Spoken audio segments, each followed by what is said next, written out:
Welcome to Mindset Lessons from the Field. I'm your host, Gina Kazaza. Before we get started, quick invite to join our free Substack community. We got monthly book club. We got articles to boost your mental fitness and resilience. We got a group chat going on because growth is easier when you're not doing it alone. So come on over and join that Substack community.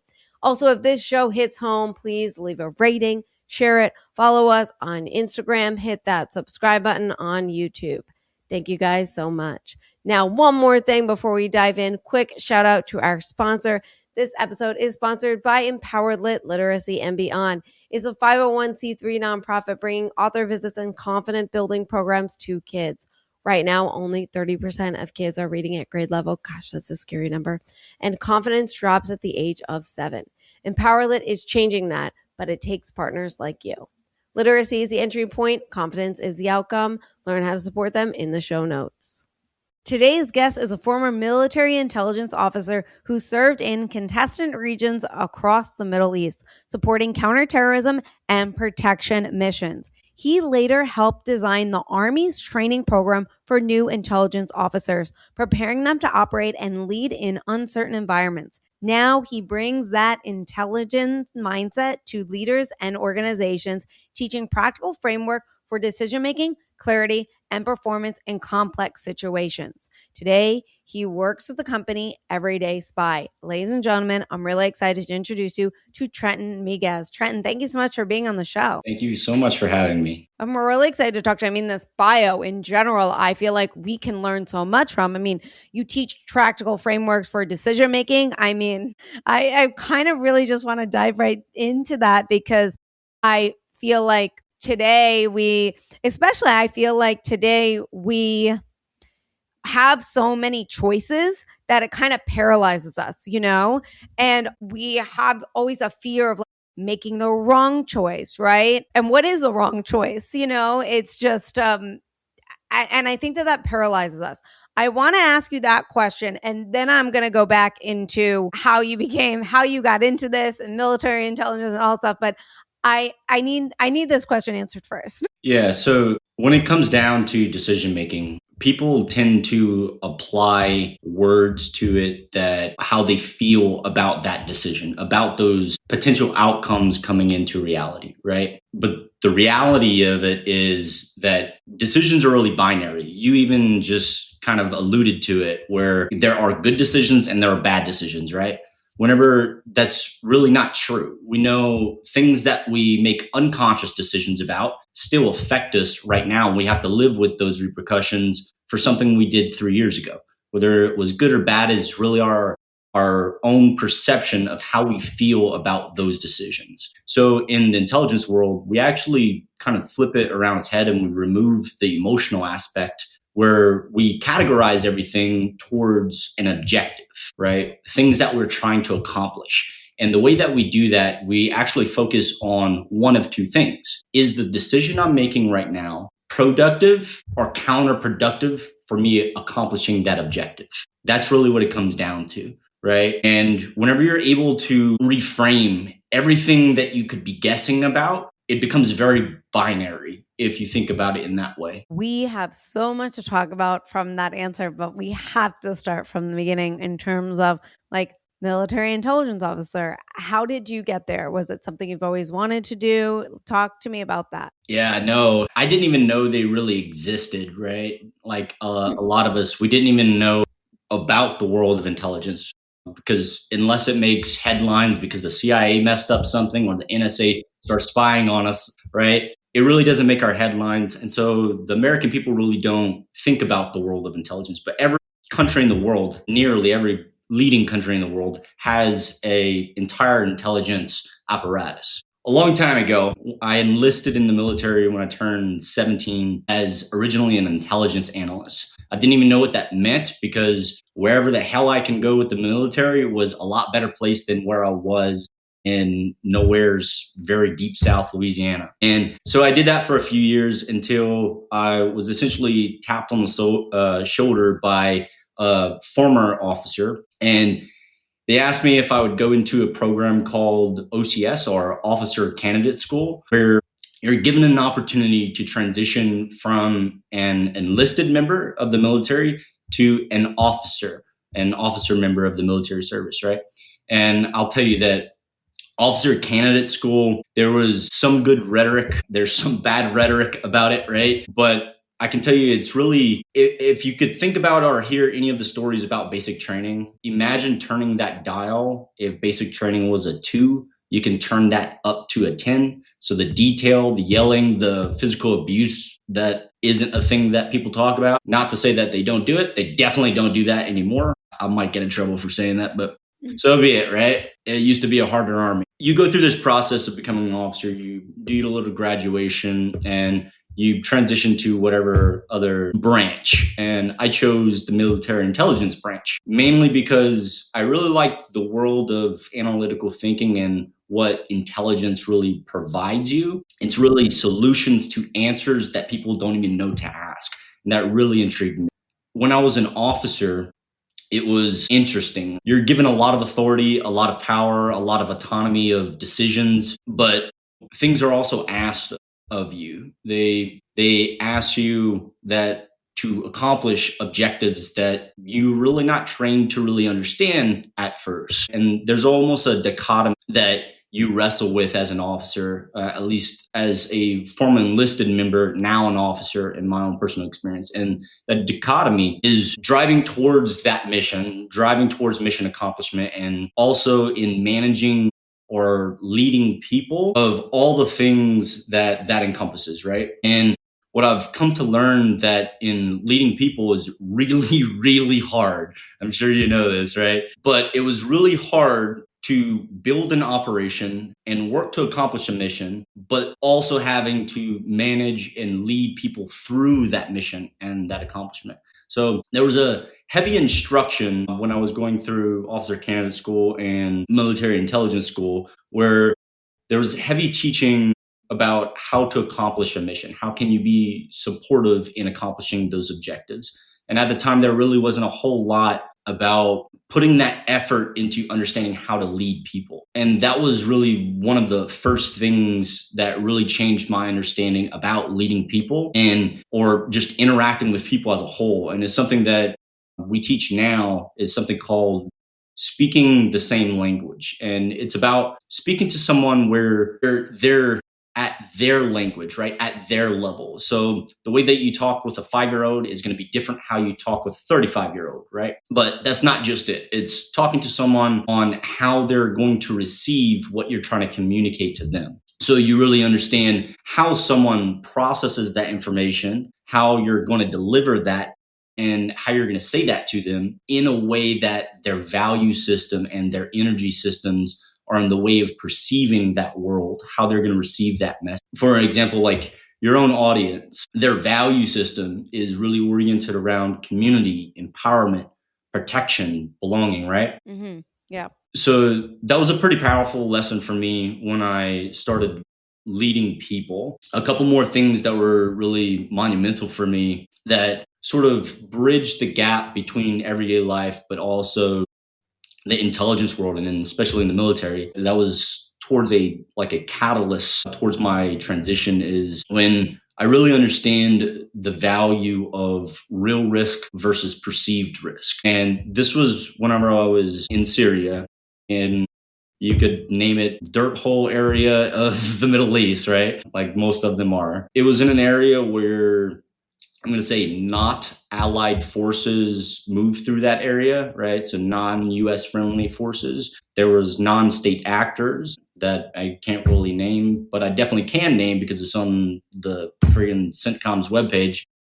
ISIS, right? ISIS was in that area. So if for all those who don't know what that is, or if you just had your head in the dirt like an ostrich, it's essentially terrorism, right? People who want to do bad things for bad reasons. And the intel of that area, when I was told to reposition and go support a forward element. So I was with this infantry unit, and I was embedded with them to help them guide and really understand that environment. And the intel that we were given was all perceived. It was all perceived risk for that area, high risk, high likelihood for a serious engagement, an attack, an explosion, something. I'll tell you, there was a point where we to this town, and this town had a lot of what you would assume from most Americans. They come from like a traditional Christian culture or a Christian value system, right? So when they see these 18-year-old kids, right, are just deployed to a foreign area that they're completely unaware of really what that area has, because everything that they have been told up to that point was understand where the enemy is, go and kill them, and then like go home and rinse and repeat. And you do that for missions. So these kids, I call them kids, 18-year-old, 19, 20-year-old young men and women, in this case, really just, it was an all-men platoon. They were conceptualizing that the area was high risk and it was very dangerous, because all the information we had was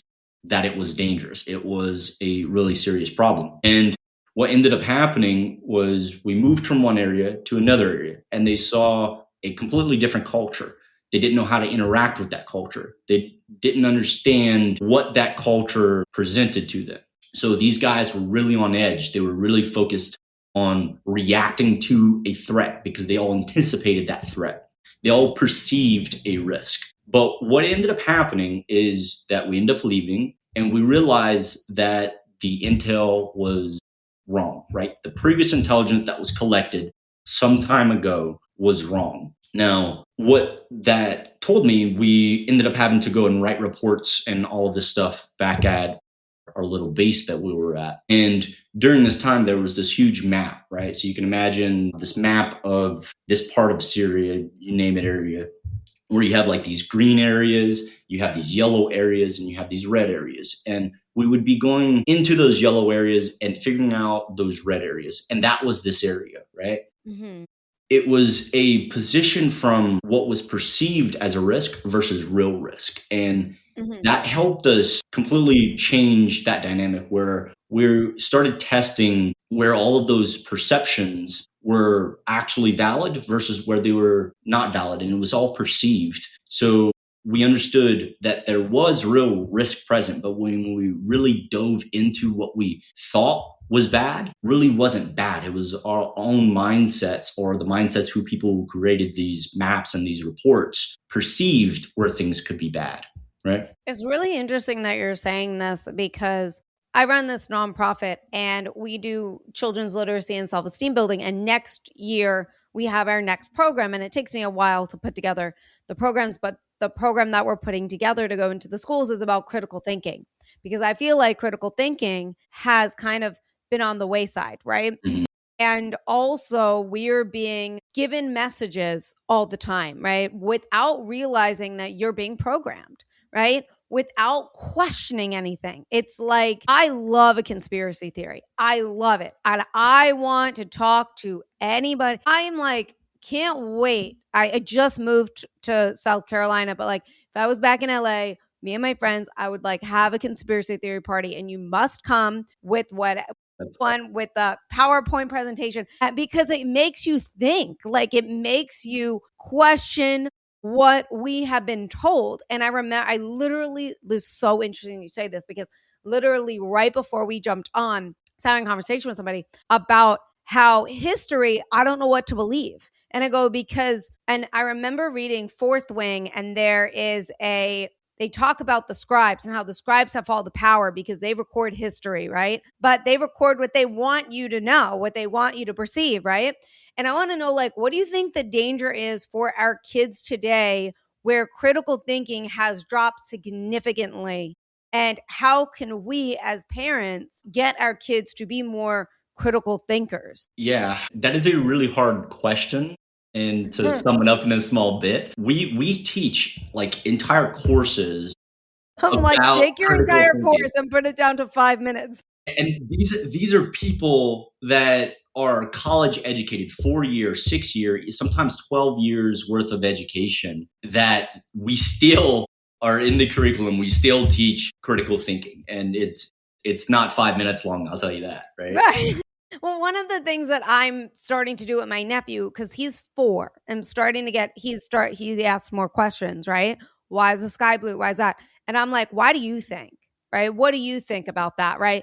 When he's building toys or building a game or playing a game, it's like, how would you have built this game? How would you design it? Like, or like, let's read the book and I want you to read to me. He doesn't know how to read, but he can read through the pictures, right? He could like tell a story. And I don't care if the story is right or wrong. It's not about that. It's like getting your critical thinking. How can we do that as adults to at least like just I feel like we live in a world today where we're just okay with this being told to us, right? We don't realize that like I'm very cognizant of what I'm watching on TV. I remember I had a roommate that put on Game of Thrones and I was like 100% no. Like I can't be in this room right now while watching that. Like I won't watch a horror movie. I mean, I'm like, this is serious. Like certain music, lyrics I'm listening to, it's all programming you, right? And like, I'm just curious as someone that's like a military officer, like, do you feel like it's more dangerous living in a world where critical thinking is dropped? And how do you feel like we can get back to being more critical thinkers? Yeah, so that's a two-part question, right? Because if you're asking me, the operator, versus me, the I want everyone Yeah, to it's great succeed for the person, government those that are we're two all just different, following two along, of different questions, course. Yeah, it's fantastic for you guys. right? Yeah, the reality of it is that critical thinking isn't really taught. It's not like the first course I had in critical thinking was in college. Like, Okay. if that doesn't tell you something, something's really wrong, Yeah. right? But there's so much to it. Let me try gather my thoughts for a moment. Take your time. Take your time. We edit pauses and things like that. So if you Mm, need like a like to, it's fine. And this is probably not a good way to describe it, but it's a framework that I like to use. So everyone has a wide disparity of how they perceive the world, right? Mm-hmm. But a lot of people don't understand that your thoughts themselves, and I'll say this because I've got certifications with NGA, CIA, with the Army, all about structured analytical thinking and analytical techniques. Taken literally all the courses, hundreds of hours of doing the thing. So what it all comes down to, if I were to sum up 160 hours of content into a message, everything will come down into models, frameworks that you can impose onto your perception of how you view reality, right? So when you give a kid an idea and you have them work through something, it's hard for them to craft something from scratch. They'll come up with something, right? So think about every tool that has been ever made in for all of existence. There's some tools that are really useful and some tools that are completely useless. But the tool was still created. Why was that tool created? The one that everyone deems useless. It still served a purpose, right? So that is someone's perception of how they view the world. They took their own creativity and their own how they viewed their own ingenuity to craft something that fit and fixed a problem, a very unique problem that no one else has that problem for that tool to be used, right? And so we created a framework that I think really captures this for people, and it's something called the intelligence continuum. There's 4 parts to it, and it's how we try to craft the world around you. So you have all the data in the world, right? With all of the social media reels, the news headlines, all the data that's available to you. People have a lot of data points, but people misunderstand the difference between what data, information, and what knowledge is. Because what you're talking about is, when you talk about critical thinking, what you're really talking about is someone's ability to craft the model that is very useful, that is usually from a learned experience, or how we can improve our current situation with the way that we think.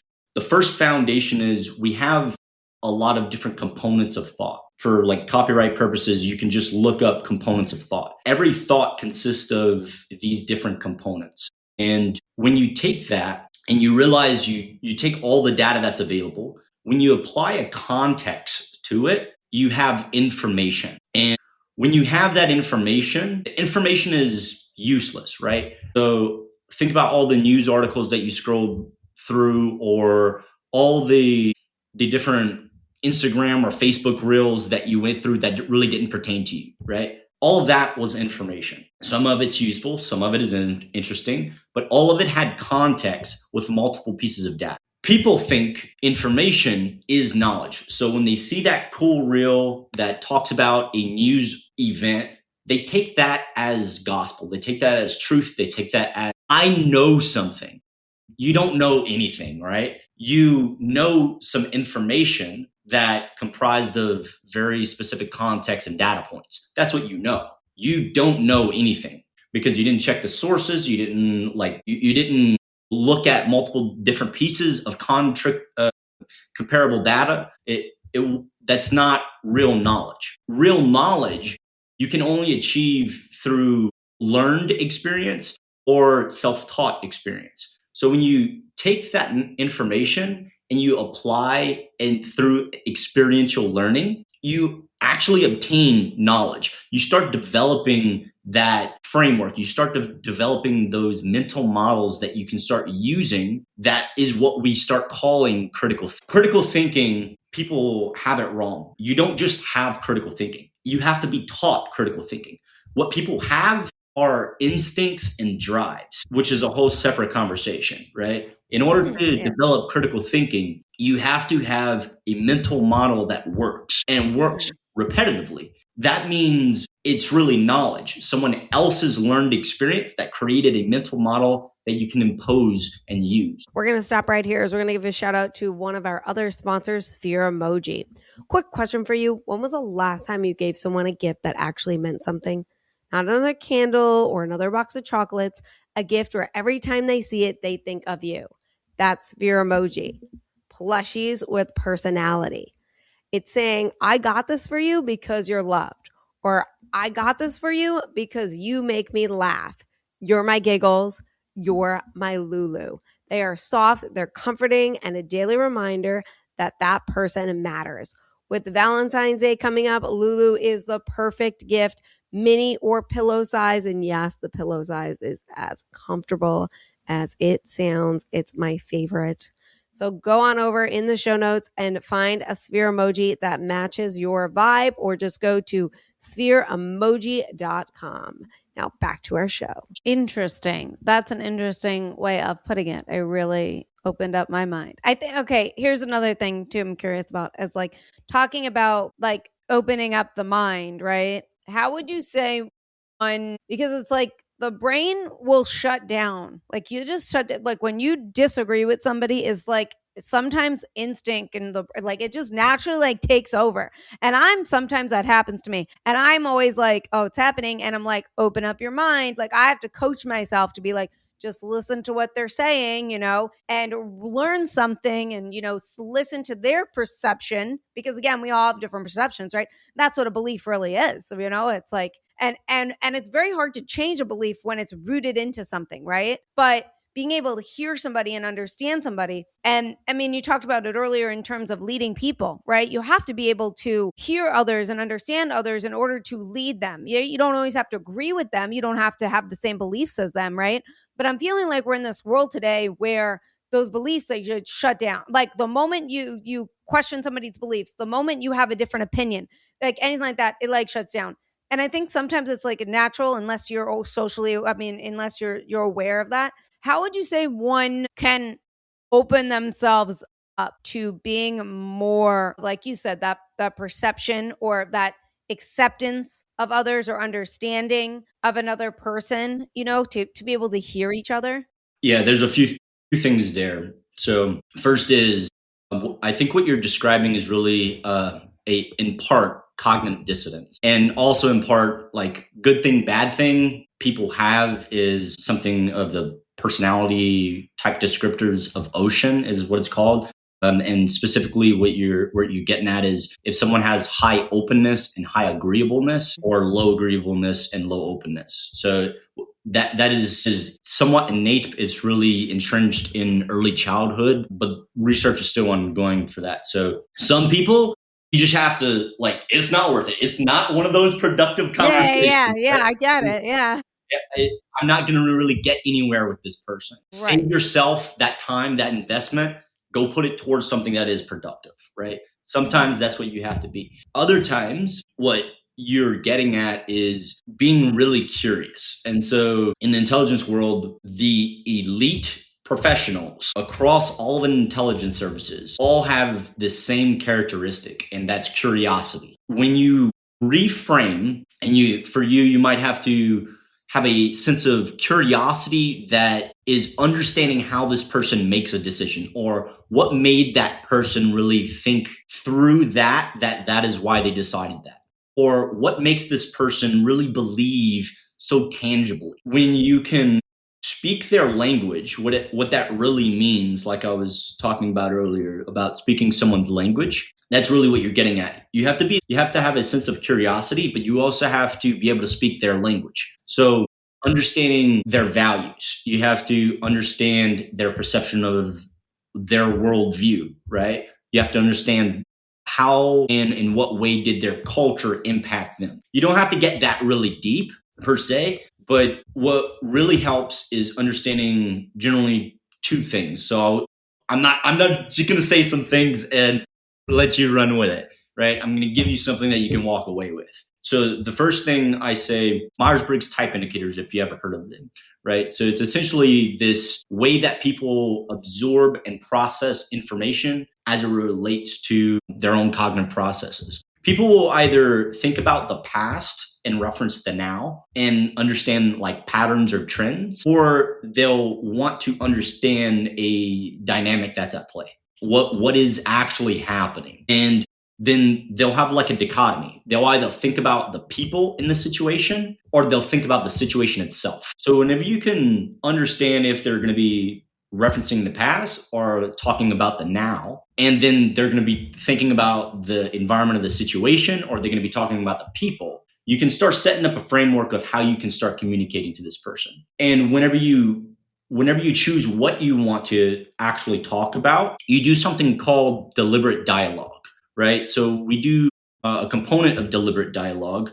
You can do something as simple as ask two questions and then a confirmation. So ask two questions and then a confirmation. When you ask questions, the person who really asks the questions is really in control of the conversation.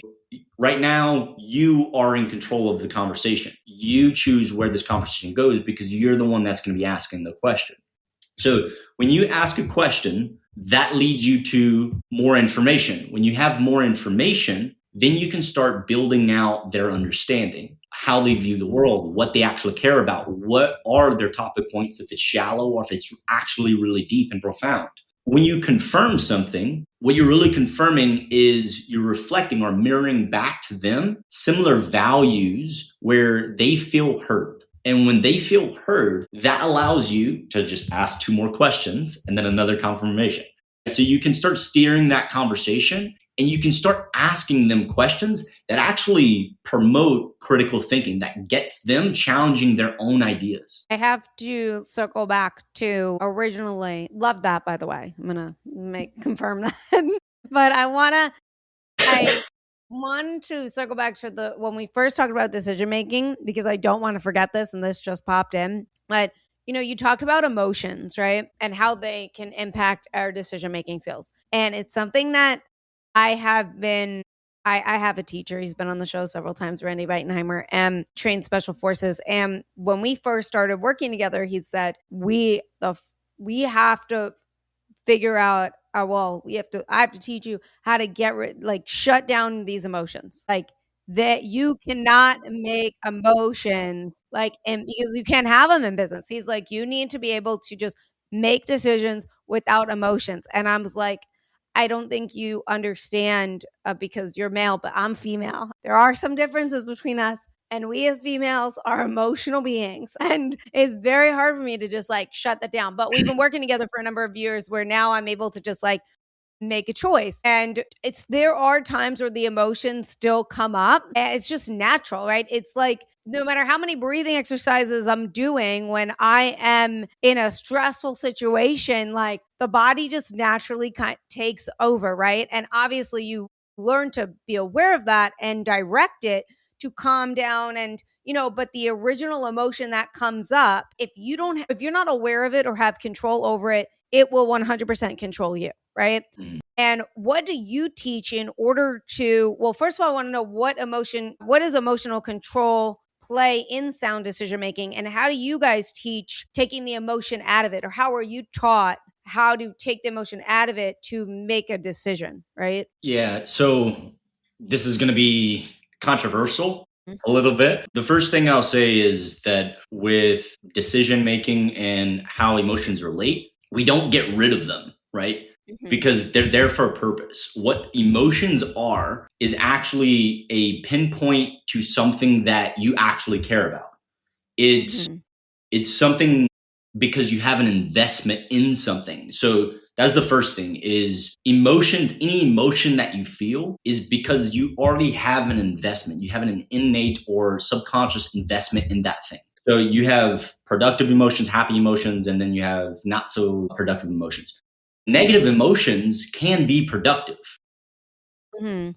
There's when whatever emotion you have and it's productive, that's actually something called eustress or eustress, Okay. where it's actually productive. It actually excites you. It gets you up. It activates your nervous system. And when you create a frame, you frame that emotion into something that you can actually be productive in. When you decide not to do that and your body just feels those emotions, that anxiety, that fear, that anger, right? Yeah. You don't frame it and you don't steer it towards something, it doesn't become a fuel. So it becomes distress, right? It becomes destructive stress, right? And we teach a few different things. Experience that quite a lot. Yeah. 100%. We teach a few things and we talk about get outside, get air, and get moving, right? Yeah, get moving. It's all he says to me all the time. He's like, get moving, 100%. I don't think people realize the importance of movement. Because what it really comes down to for those science nerds out there like myself, your nervous system is stimulated, it's wired. It feels in danger. So your brain perceives essentially a binary decision here, where you either not a threat and your nervous system is soothed, or you perceive a threat and your nervous system is really active. That stress, that distress, all those emotions is because you feel what you projected on, you have that investment, you see how that becomes an activation of your nervous system. So the only way to get rid and start tampering down that nervous system is really get more oxygen in your brain so you can start activating the forward part, the really critical thinking part of your brain. The next thing is get outside so you can get better oxygen, because if you're inside all day, we don't have high quality air for a lot of places, right? Whenever you start getting to move, then your nervous system actually has something to work through. There's actually a process where that stress, that cortisol, starts actually relieving and getting out of your system. 100%. I mean, it's just, I think too, like we stay indoors, like the average person like stays indoors like 20 hours. Crazy, just right? And that also affects you, right? That also affects your emotion. I also feel like people don't realize how much like being outside and moving changes your brain chemistry, right? It completely changes it. I mean, even just like if you don't go outside, but you like go and clean something, that changes your brain chemistry, right? To get out of your head. Like I'm always, whenever I'm in my head or something like that, I'm always like giving myself a physical task and putting movement to that, right? Because there's such an importance to it. And also it gets you to think clearer, which I think, that way I don't make the worst decisions in the world that really affect me. Yeah. One thing that helps a lot of people is whenever they get really emotional, those things, but whenever it's tied to decision making, we in the intelligence world, we try to do, if time allows, what we try to do is wait 24 hours. So whenever some crazy event just happened, we have people working on getting more data about what just occurred and what they think that means. But what you'll see is your seniors, your advisors, those people who are in senior positions that authority really leans towards and hears the ear to, right? They try to buy themselves 12 to 24 hours. When you give your brain space, you're allowing indexing to occur. You're allowing your brain to store that information, reflect on what that information is, and you're also giving your brain time to get all that cortisol out, all that nervous energy out, work through an emotional cycle, right? And then you can then come back at it with more information, a more sound judgment, so you can start making better decisions. So just giving yourself 24 hours is incredibly powerful before you have to make a decision. So like one officer that I really respect used to always say and commit to things, but he would never commit to a time frame. He would always say, let me get back to you tomorrow. And he would still move things forward, but he would always say, let me get back to you tomorrow. Let me think about the details about this, right? He would make an investment, but he commits to nothing until 24 hours later. It's something. I have to say, I'm cracking it up because he's been teaching me. Randy's like, we need to live in the pause every now and then, right? You need to pause. And I'm like, I'm a New York minute. Like everything I do is a New York minute, right? Before, like if I'm working with someone and they're like, I need you to do this, by the end of the conversation, it is done. Like that's just how quick. And then they will like come back to me though, like 2 minutes later and be like, actually, and I'm like, it's already done. I said, email sent. What do you mean? You can't change your mind. And the thing is like, I need to learn how to just live in that pause and be more in the uncomfortable, which I'm training by just sitting in silence, right? Just like taking the technology away, like noise it, just sitting in that silence. But do you feel like going into leadership, because, you know, you did just mention like the leaders and how they pause and they, you know, they're getting back to you.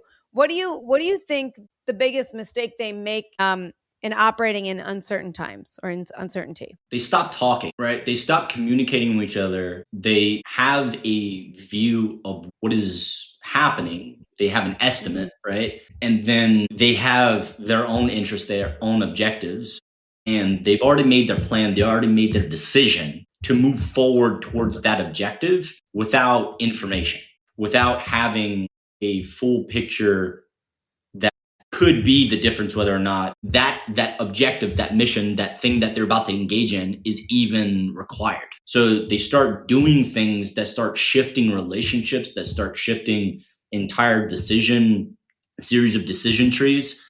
They make these choices without communicating to who's below them, who's lateral to them, the people that they're supposed to be working with. All of those things, they stop communicating to the other person or the other team or the other organization that they're supposed to be working with because they don't like what that other team is doing, or they don't perceive what that team is doing. They don't like that. So instead of really being curious and asking questions and getting more information, because like in the world of intelligence, we look at like politicians and like decision makers all the time and just like, what are you doing?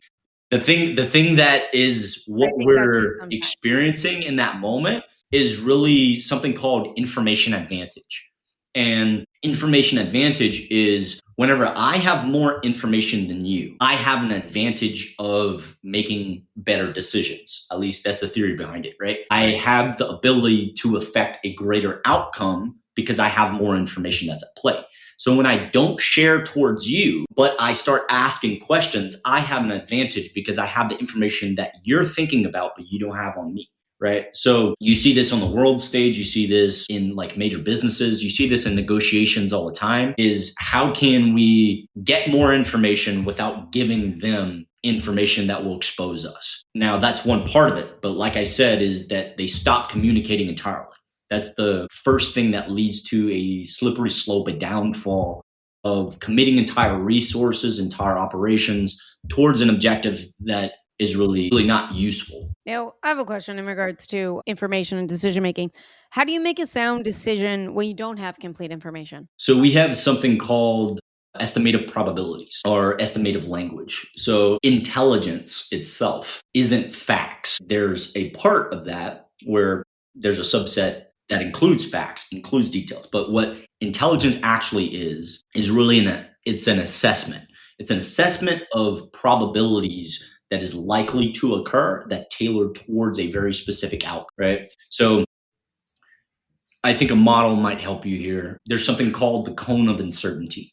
And I love this thing because it's super useful in so many different paradigms, if you will, or different communities. I want you to imagine a cone where it's large on one side and small on the other side. I love personally those little cheerleader cones. You know what I'm talking about? For whatever reason, my brain goes to that inside of those cones. Imagine a cone where it's opaque, it's solid on the far side. Okay, on the larger side, it's really solid. You can't see through it. And then as it tends towards a narrow end, that narrow end becomes more transparent, nearly transparent at the opening. Okay. So we have a cone where it's large on one side and small on the other side, really opaque where you can't see through, and then somewhat transparent on the other side, on the smaller end. And I want you to imagine on the open end, there's hundreds of thousands of these strings, these wires, these cables of different colors, textures, shapes, all coming into this cone where you can't really see it entering the cone because it enters the cone and it's opaque, right?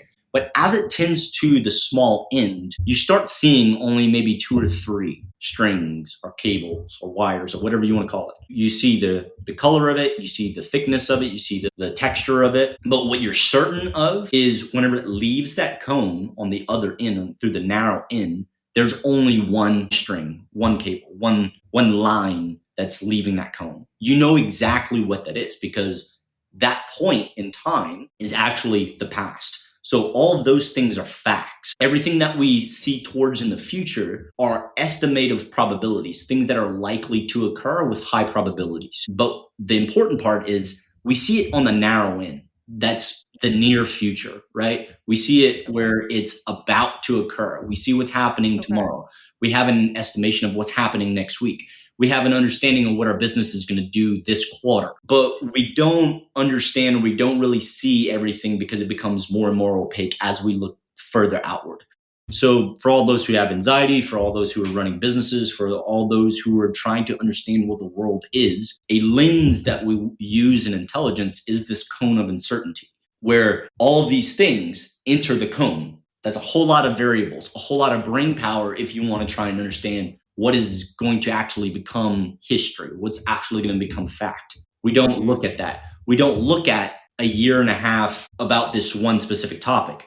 We look at what are the things that's going to affect the direction and the angle of this cone. Are we moving up or are we moving down? Which line should we be focusing on to try and get it and make it more productive? It reminds me of recently I had a conversation with a marketing guy, and I'm a children's author. And I'm like, I need to start doing some ads and stuff to drive some sales to the website. And he was like, first couple months going to be really hard because we don't have any information. He's like, we got to get some information. So we kind of have to try some stuff and kind of see what we're getting to then reframe and get this information. And I think that sometimes it's like, first of all, I think there's a couple of things that happen in terms of we get paralyzed figuring out which way to go, right? Because we want the best return on investment, right?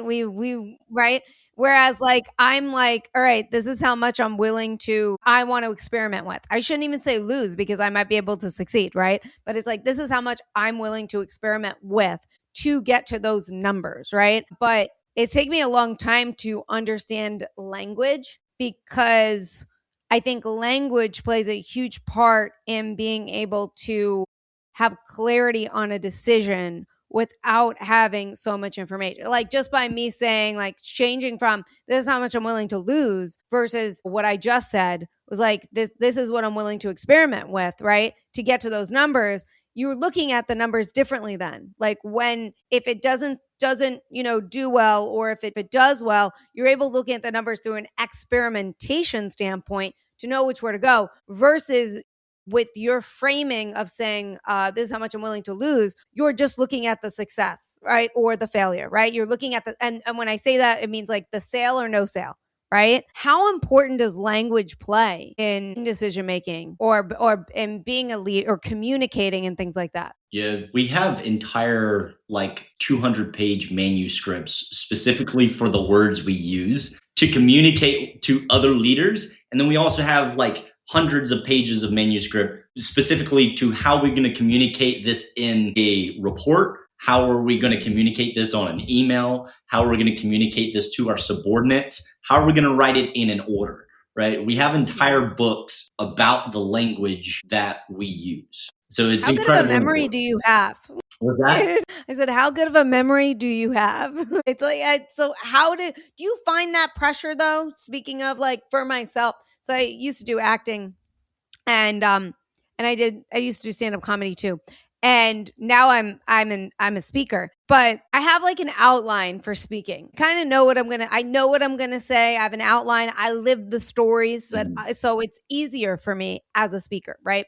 When I did stand-up comedy, I wrote my script. Like what people didn't realize was every single thing that I said up there was scripted. It's ready to go, like prepared. Very rarely does I call off guard, right? Now, I was also a beginner comic, so I wasn't like interacting with people to go off script, sticking script. Same with acting. It's like you have a script that you're not supposed to be going off unless they allow that, right?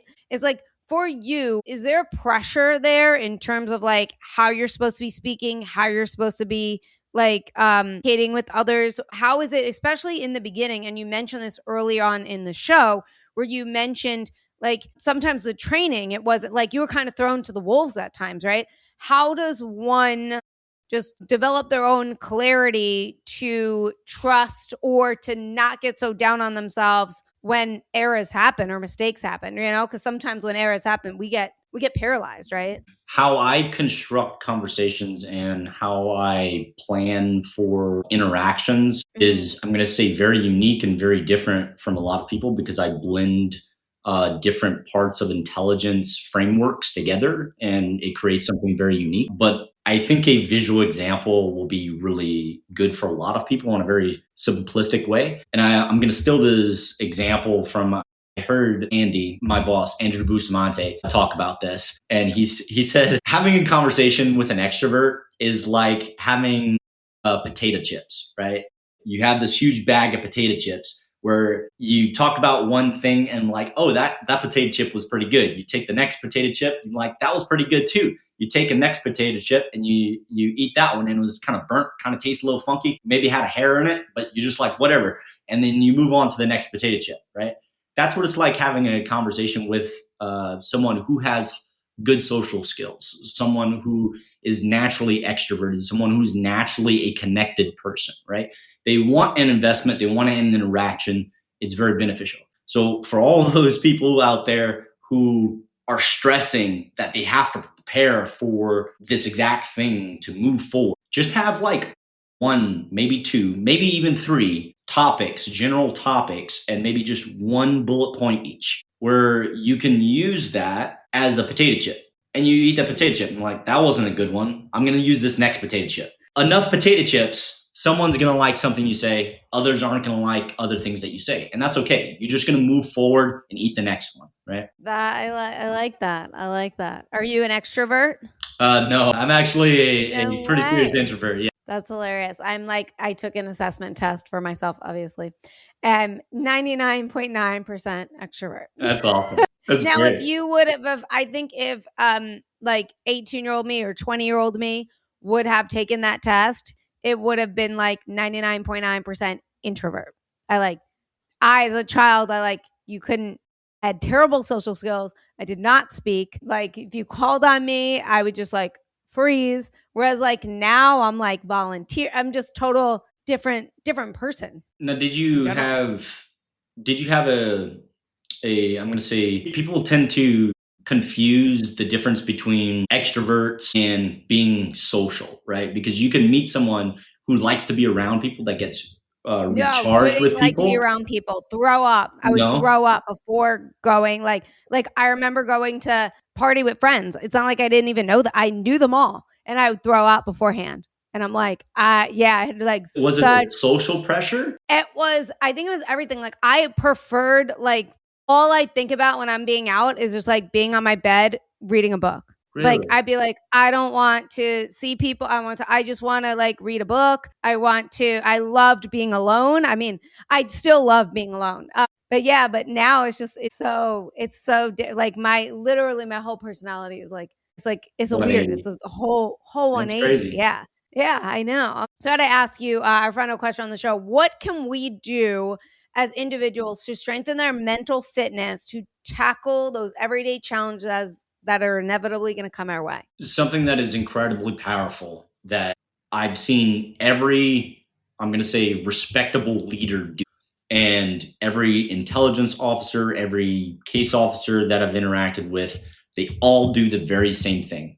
And what that is something called an experience ledger. It takes the knowledge that they obtained, right? So we talked about how data can get turned into information by applying context. And we take that information in an experience, right? Through experience, we can develop real knowledge. So Okay. the difference between knowledge and intelligence is whenever you can take that knowledge, that mental model, that framework, and apply it to a very particular problem where that problem isn't a problem anymore. You have a high likelihood of a predictable outcome. That's what intelligence is, that you're able to develop an assessment. An experience ledger allows you to take that experience that you've attained by applying that information through an experience, you capture that knowledge. And so it's an entire ledger of all the things that they learned from others or they learned themselves. And they use that as a way to start what we call building momentum. So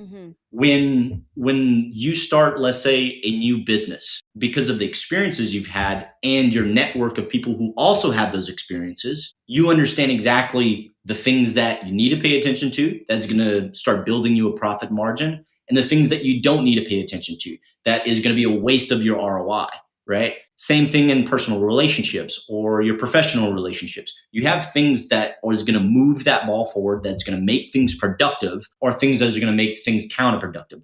Both are equal valuable in terms of knowledge, because knowing what not to do is just as important as knowing what to do. Right? I love that. Thank you so much. You were amazing. I really enjoyed all the information that you gave out. I really appreciate you being on the show. Appreciate you. Thank you so much. Of course. And everyone that's listening, please like, share, comment, subscribe, become a Substack member for those extra goodies that only our Substack members get. And I will see you guys all next week.